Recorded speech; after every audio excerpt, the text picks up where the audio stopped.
Now, and we're live. Excellent. We'll go ahead and throw our screen share on.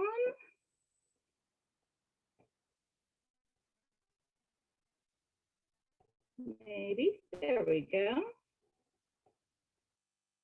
And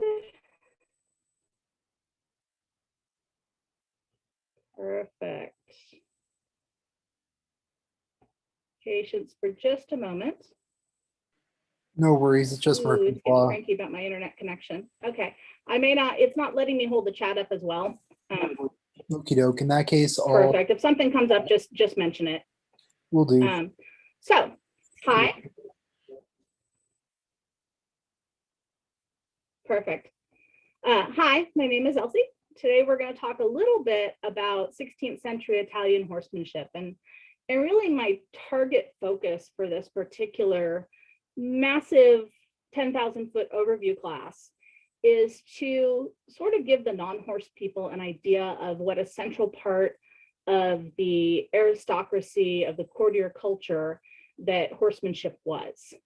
The changes that we see in this time period, now we're focusing in on the 16th century, but this isn't a class at 1500 and it changed. This was a progression that really started in through the 15th century, is you had the changeover from the heavy cavalry, solid warrior culture of the 14th century and prior, through the rise of the aristocracy, the lighter cavalry, the defeat of the French by the Italians, or the, excuse me, but defeat of the French by the Spanish, with sort of a lighter cavalry, a little bit of gun usage, and just using horses in a different way. What came out of that was sort of a blending of the cultures, where you still wanted to have the trappings of this warrior culture and to be seen as having the abilities, but then you also wanted to bring in artistry and just a lightness and an elevation of all of those things that came before, as we get that transition from the feudal era in through a little more of the Renaissance and the rise of the middle class and the establishment of an aristocracy. So if you listen to this talk, which is going to be very high level and maybe a little fast, and you're fascinated by it, what I want to do is I want to recommend this book that I've got up here, and I want to recommend the blog at Works of Chivalry. It's actually very well done. It covers a lot of these details in much more detail, and I have the chat up now if anybody wants to put questions in it. It covers these questions and gets into the nitty-gritty on the details on some of these things I'm giving a superficial gloss to today. So when we start and we look at Castiglione, and really his work, the Book of the Courtier, is sort of that definition, and his career of going through and being an ambassador to several of the Italian city-states and working throughout Europe. And he was involved with gifts of horses from high-ranking royals to other high-ranking royals. And these areas, particularly along the Mediterranean, so both the Iberian Peninsula and the Italian one, you saw this rise of horse breeding, and folks really began to know areas really began to be known for these lighter weight horses that sort of took over and displaced the heavy cavalry, as well as the tactics involved in it. And so one of his major focuses was the idea that courtiers needed to be perfect horsemen. And when he talks about every kind of saddle, there was a wide variety of riding types, just like, you know, okay, if we had the money to do it, we wouldn't have a single car. We would have a whole bunch of them, one for each of the subspecialties we do. Riding sort of worked like that. If you had enough money, you had a horse and a different type of saddle for each of the things that you came into. And as a cultured gentleman, it really was part of your skill set to be able to ride in all of those. And when we look at Castiglione, he also had the advantage of working throughout Europe. And he really had a broad view in how these different areas, the strengths that each of them brought. And specifically for Italy, he's talking about riding alla brida, so up into the bridle in a very Renaissance style. You'll see some examples of that later. Really working on the schooling of young kind of crazy horses, as well as games and that sort of thing, tilting and jousting. Those were the things that the Italians were known for, and that he deemed them best at in Europe. And he really felt that each of these elevated gentlemen that were courtiers needed to hone these skills. The other thing that you'll see creep into some of these discussions is, we talk about the Italian city-states. We were discussing this a little bit before things started. And you can see, he talks about the ungraceful rider and that it's sitting bolt upright in a manner they call Venetian. A lot of times, some of these little bits and pieces you'll see in these manuscripts are sort of digs at the other city-states. It may have meaning. Certainly being ungraceful has meaning as a rider, but the fact that he's blaming it on the Venetian may not relate exactly back to horsemanship, other than they took such a local and national identity in their horsemanship and their styles that it did translate into how the various courtiers viewed themselves. So starting in the 15th century and continuing through the 16th, Italy became this place that was key on the Grand Tour. And the aristocratic men from across Europe would come to Italy, to the various city-states, and focus in on picking up the skills that they needed in order to learn how to ride. And we see here, Grissoni was one of the well-known instructors. He published in 1550, and his work was translated and spread throughout Europe throughout the 16th century. He took his work and actually he dedicated it to a prince. And you see that tie back to that currying of favor, and you'll see this several times through a number of the works. What's happening in this time period is we're starting to educate and have this transition in how the gentlemanly class is viewed, is that transition from military art to beauty. And it's really sort of a fashion that starts to take place. And you'll see them talk again and again about how this art comes into play. Within the works themselves that are strongly focused on equitation, there are specifics in how to ride a horse and how to circle and how to train, and probably not something that you need to know at the level of a non-equestrian, but the details are there. More of the 10,000-foot view level of this is the overweening idea of how to put things through. They did go through and they did do the training. And I think one of the key phrases to this is the idea that when the art of riding is false, it ruins the horse. And that's one of those things that would have been used as a method of judgment. If you had a chance to be before your betters and get their attention, do they see you as someone who is making your horse better, or do they see you as someone who's making your horse worse? In many ways, this is no different than having a chance to serve at the Lord's table and have that moment to catch that attention and curry that favor and work on the politics of raising your standing within the society. The art of riding in many places at this time was taught by people of low rank, but it is something where it was that chance for those of lesser rank to rub with their betters, because it was a skill that was highly needed in the aristocracy. And you'll see that edge between those two cultures and those two classes in some of these works. So you also see references to art in terms of the dance and the music.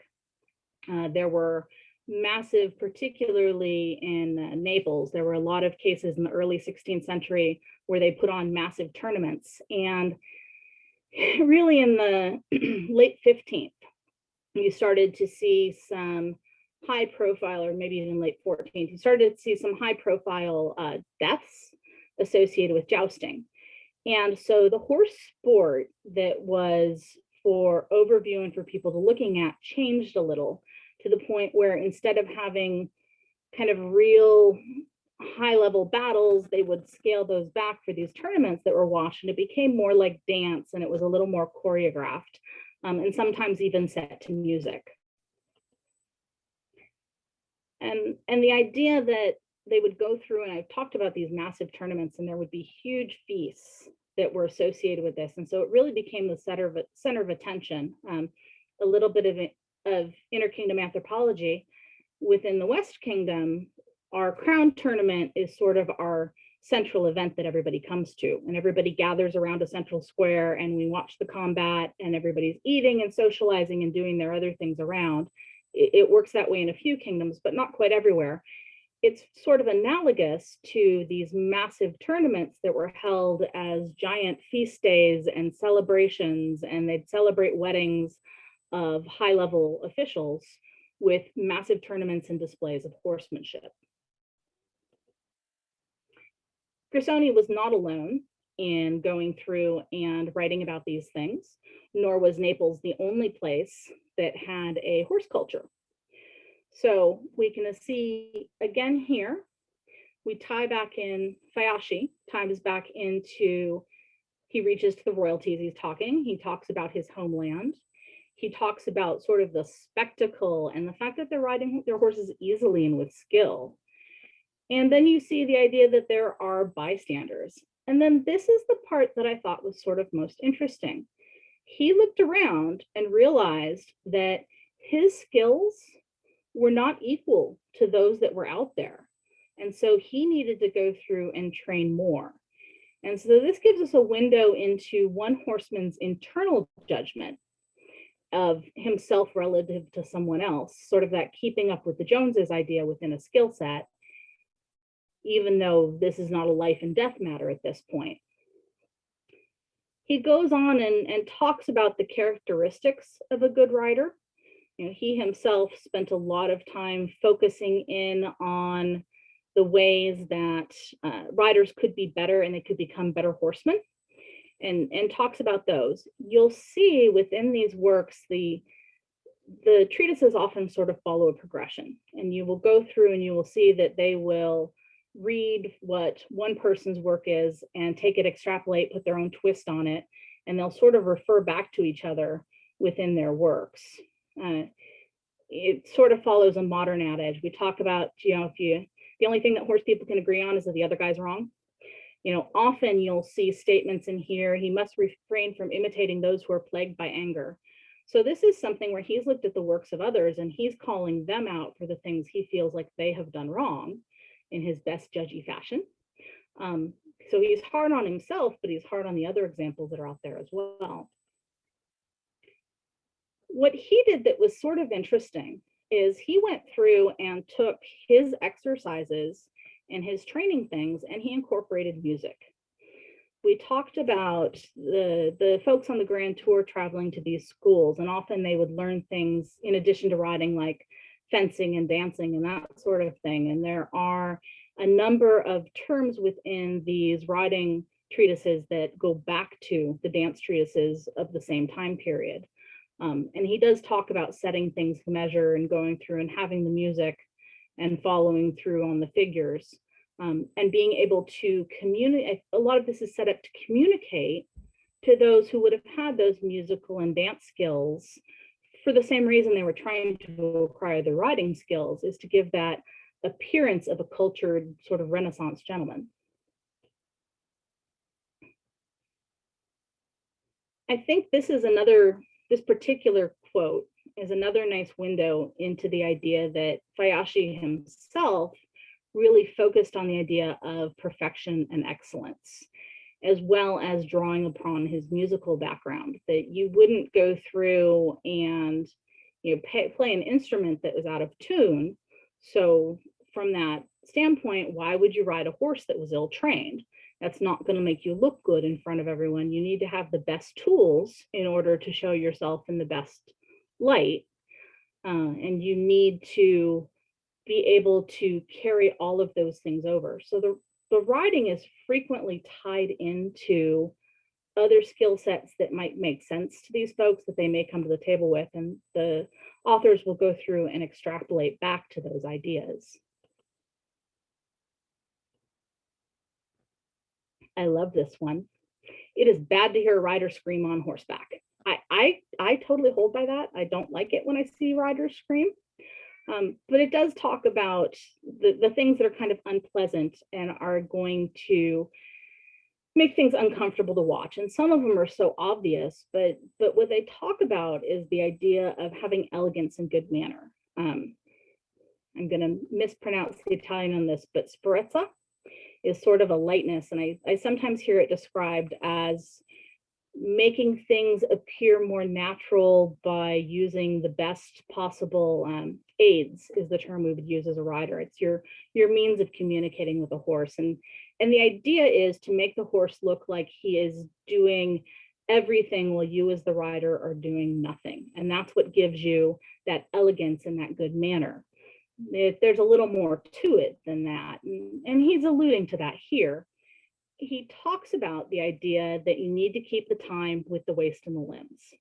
You can't just, the rider can't just sit upon the horse as a stiff figure. It's actually not going to work. And I'll show you why here in a sec. This is going to take just a moment because my internet's going to be cranky. You're going to see when I start this, you're going to see this is me riding my horse Moose. What I want you to look at is I want you to look at how much rock and how much motion I have through this. You'll see a little bit of space between the back of my bottom and his saddle, but you'll see that I'm actually rocking back and forth on his back. And that's because there's so much rocking motion through the horse's movement. And so the rider needs to keep the time with their waist and their limbs. You need to go with the motion of the horse in order to look like you're not moving all that much.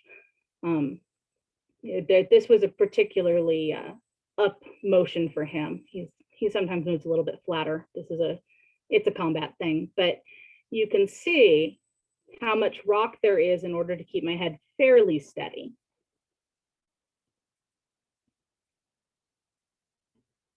And what that translates to, because again, this is going through and taking something with a military connotation and raising it to other art and making the skill set useful. So this is if I ride Moose and we're going to carry a lance and I'm going to ride in a few different gaits.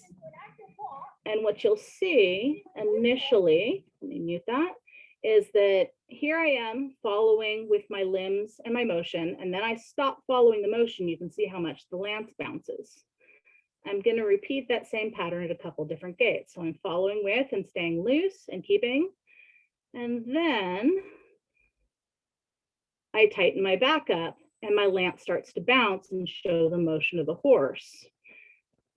Same thing in the canter. If I follow his motions, everything's fairly steady. As soon as I tighten up the lance starts to bounce. So that quote becomes very important, not only from the idea of looking good, but from the perspective of being able to follow along with these military exercises. So I talked a little about the authors will go through and reference each other. For example, Corte talks about Fayashi setting the canter to music, and the idea that he's trying to show off that time and that measure and that big movement required to get the motion of the horse, which then creates some combat physics. Also looks pretty. But he did go through, Courtier thought about putting it to music, but chose not to, because he had a lesser opinion of his riders and thought they probably aren't going to understand the music and they aren't going to get the link, but we'll just give them patterns and they'll practice it time and time again, and that's how they're going to get this motion that I want to see them having. I think Corte also brings out something that certainly, spoke to me as we are all living through the plague, which is the idea that, without a horse, you can't get out into the countryside and enjoy nature. I mean, well, you could, but you're going to have to walk, and who would want to walk? So he liked the idea of horses being something that gives a chance of mobility and being able to give travel and reference to a wider countryside. Further, he talks a little bit, we had Fayashi talked about somebody playing a instrument that was out of tune. Corte goes on and talks about basically the masters that don't know how to train their own horses. And this is a masters with a small m. This isn't somebody who's mastered riding, but this is someone who owns a horse. And what he's talking about is they need to be patient. He does go through, you'll notice he specifically talks about a Roman gentleman, so it's that dig at another city-state again. And he's gone through and talking about how this person goes through and basically messes up his horse. And that part of the problem is that they don't know. And then someone tells them the wrong thing because they're ignorant too. And so the whole thing spirals down. Again, circling back to that idea that the only thing two horse people can agree on is that the other guy's wrong. So from there, we move on to Ferrero. And what I think is interesting for him is he really sort of addresses the outward appearance of riders in terms of going through and having a cheerful look and not being angry. Sometimes when I'm riding and I have resting bitch face when I'm concentrating, and that can occasionally transfer over into my riding. But when you're trying to put on a show and you're trying to get the attention of your betters, one of the things that may be important is having a smile so that you don't look better with your visor closed than with your visor open. Caracciolo, again, makes that appeal to Naples and appeal to that town. And you do see, going back to the 15th century, you saw a large crossover, particularly between Spain and Italy in Naples because of the ruling classes. There was an influx of breeding stock into that area. There was an influx of activities and games. They brought in the game of canes.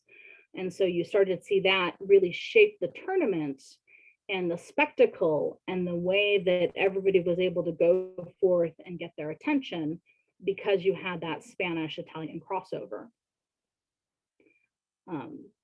He focuses in the idea, again, that this idea that having the best horsemen and having the best horse culture brought value to your city-state, that it raised you above the others because it is a rare and difficult art.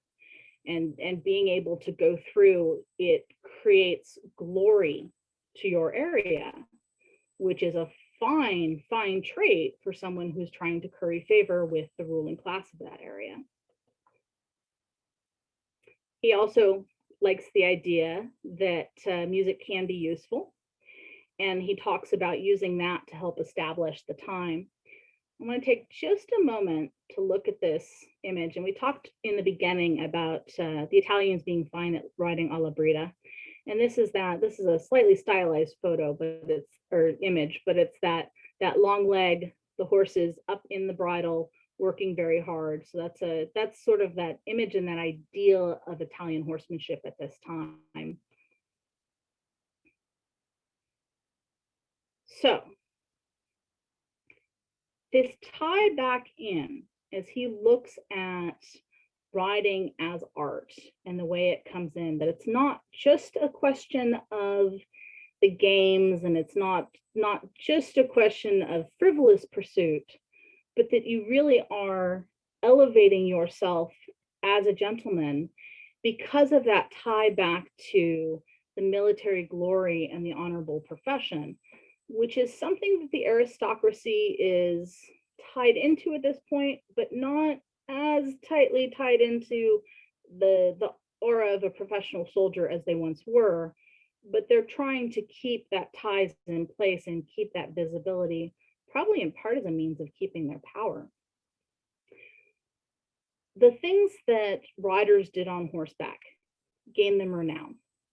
So here is a case where Don Carlo put on an exhibition where he rode, again, it was a wild horse. That's something that's noted as important by Castiglione.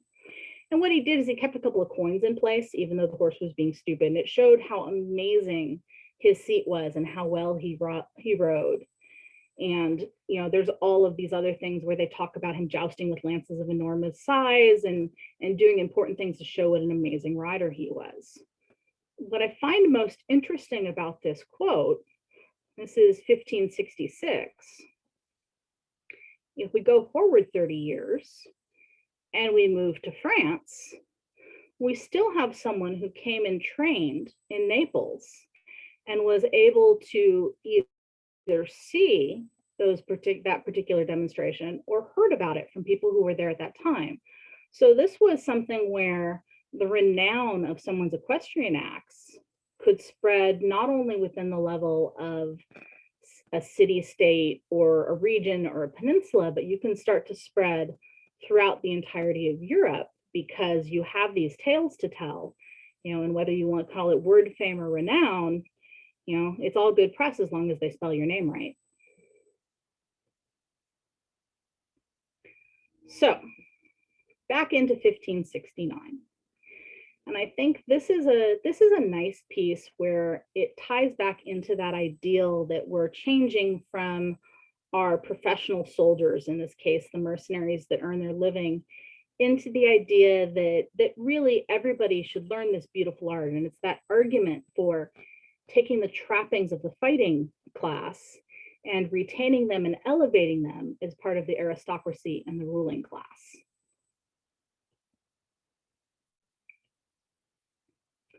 This is an example of one of the grand tournaments that was held actually at the Vatican. And they did, this is a description, this you'll note, these dates don't quite match. This is not a description of this tournament. This is a description of grand tournaments in general. And again, you have that sparkle and that style and that appeal to the ancient times, that time when, you know, men were men and everything was tough and we had the strength and we ruled by our right of our horsemanship. And so now we're going to keep that up and we're going to have those displays and those spectacles and let everyone see what we are capable of, and that we are that central core of the society and the social things, and that you can go out in these displays and have the opportunity to catch the attention of a much greater, more powerful man, and that can translate to an increase within your status. So this is one. We've switched to Ferrero, and he's talking about some of the things. This is another nice example. Well, okay, his leg is more a la gente than a la brida. But here's a nice example where he's talking about some of the underlying. You know, there is knowledge at the level of you can physically do the thing, and we talked about the ignorant owners doing the wrong thing in one of our earlier slides. You know, and in this case, this is someone who's going through and changing their bits all the time. And the problem that this master has with that practice is that to him, it's showing ignorance. It's not an action that's being made from an understanding of how things work and how the horse works, but they're just sort of changing it around and maybe they get it right on accident.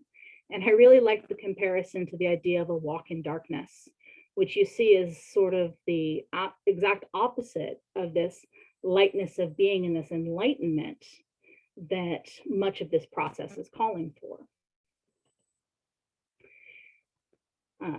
So Paveri, or Di Paveri, goes on and talks about that. Here's an example of some of the bit types that he has.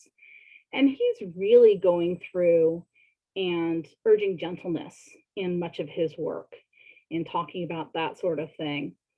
But I think one of the things that I really like is the idea that if you are not gentle and you are seen to not be gentle and you are not seen as a worthy horseman, you're just going to acquire blame from those who actually are worthy and expert. So here's the documentation for being very judging of other people's riding, if that's a direction that you would like to go.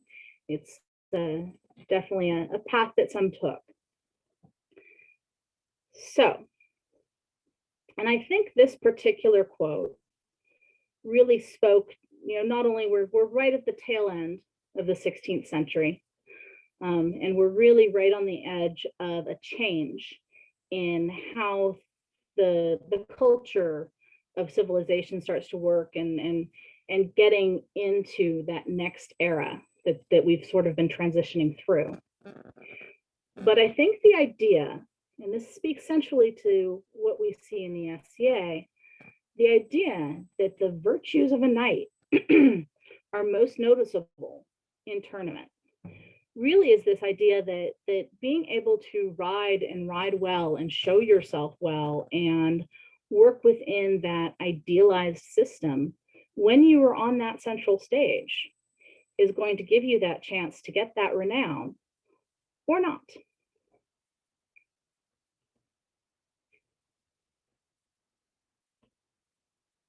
All right.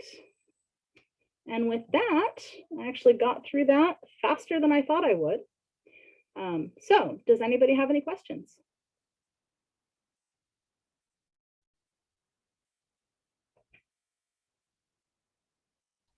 It's hard because it's such an area I just know nothing about. It's hard to know what real questions are. So questions are okay. For us as modern SCA people viewing equestrian activities, what should we be looking for?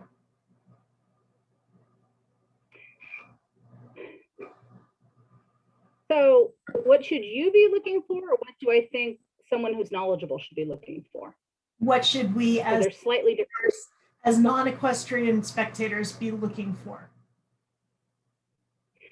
So I think as a modern person taking these ideals and applying them within modern spectating, I think you want to look for happy horses.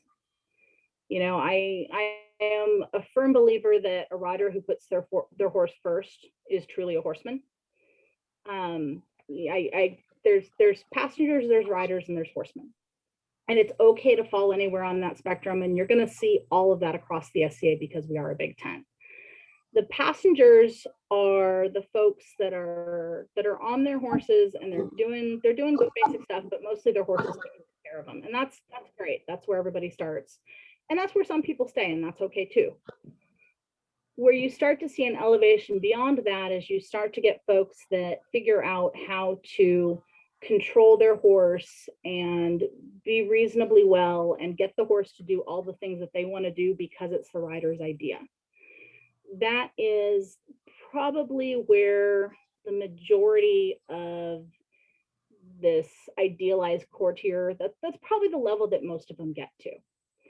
The step above that sort of ties into what I would think of as a horseman. And I think that's what these period masters are speaking to. It's the idea that you know how to train a horse, you have breadth and flexibility. So what that's going to look like to you as a spectator is it's actually not always going to be the flashiest one out there. As a matter of fact, often the rider that is doing the most difficult things with great skill are the ones that look like they're not doing much at all. Particularly if you're catching them in a performance setting as opposed to a training setting. There are some riding skills and biomechanics that come into play that make it easier to see. When I am riding on a well-trained horse, my goal is for you guys not to be able to see what I'm doing. When I'm doing something where I am specifically going through and like the little snippets of videos that I showed you guys, I've got a bunch of those I've done. I am amplifying things to the point where you can see it. So sometimes a really skilled rider is going to look like a passenger if you don't have that base understanding and that knowledge.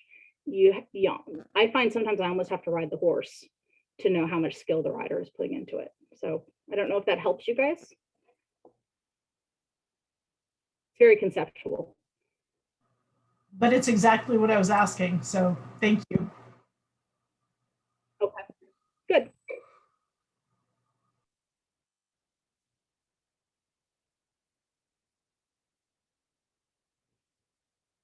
Any other questions?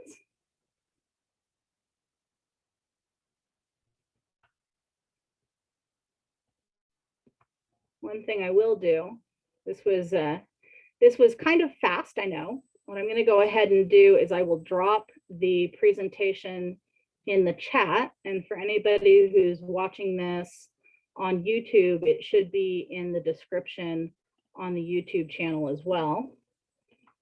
So you will have the ability to go back and watch that. For anyone that wants to learn this at more than a superficial level, feel free to contact me. I can get you in touch with folks in your kingdom.